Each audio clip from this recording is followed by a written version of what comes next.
Democracy Now! Reached 25-year-old Nigerian student Somto Ora after he had reached Warsaw, Poland. He described the discriminatory treatment he and other African students faced as they tried to flee, starting at the train station in Ukraine's capital, Kiev.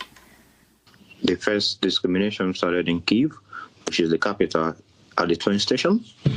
I was trying to enter, and they were telling us it's only women and children. Then they were only picking white women and children. So when the first train left, the second one came, and they said the same thing. We now asked them, what do you mean by women and children? Because we are not seeing you taking any black women here. If you meant white women and children, at least you are being honest. But telling us women and children and not taking African women along is totally rubbish.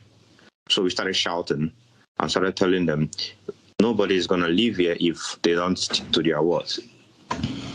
So they asked us, where are the African women? We started showing them the African women and children, and they were able to board.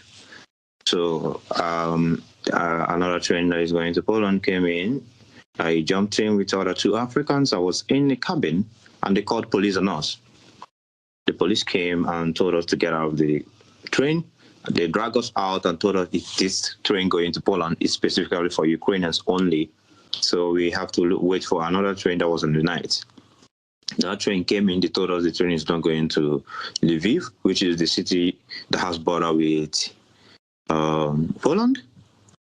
So we copied the train number and sent it to my friend. I copied it. My friend also copied it and sent it to his girlfriend, who is a Ukrainian. And the girlfriend told him that this train is going to Lviv. Don't listen to them. Jump in. The train was about to leave. We jumped in. They already trying to close the door. We told them, you either open the door or you push us on the way. So they have no other option than to open the door. So we went in. We were the only Africans in the train. When we got to Lviv, the whole train going, the first train came in and they told us it's only Ukrainians, women and children only. And they usually pick more white people than black people. We started shouting again. So when the second train came, we have to push the whole white African women and children to the front so that they were able to take them. Then we had no other option than to look for a taxi that would take us to the border. Then we got to a barricade that is 30 minutes away to the border. And the barricade told us that the soldiers there, with the police there, separated us. They said, foreigners go this side, the Ukrainians go the other side. So time was going. I asked some people there, how long have you been here? One said 3 days, the other one said 2 days. They were like, no, I cannot endure this. I have to find a way. So in the morning, which is the next day, we started protesting and telling them they have to let us go, that this is rubbish.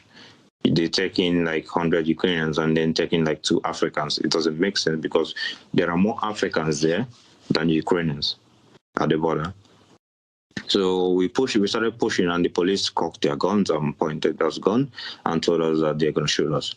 We told them that we are students, we just want to go home. And if one person gets shot here, that we will never take it lightly. We are thousands here. I don't think all of them can kill us. The police came in and drove with speed, parked in our front, brought our gun like the soldier, and told us that they're going to shoot. We told them we don't care. We have to pass. So we started pushing over. Before we know, all of us started shouting, yay! We broke the barricade and started running across towards the border. So some of them started beating some people with baton. Meanwhile, when we were trekking to the border, Ukrainians were helping us. They were giving us food and water on the road, which is very nice. The only people that discriminated against us were the officials, that's the law enforcement officers. Then after the whole day, in the night, they started allowing the men because there are only few women left. So it was pretty easy for us to cross over, and at the Poland side, there was no discrimination. So we want to continue our education, and nobody wants to go back without completing their education. So we also want the world to know that it is actually not good to be asking the world for help while committing war crime and discriminating against Africans. It never made sense.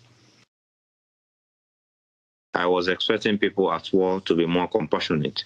I wasn't expecting them to do such things.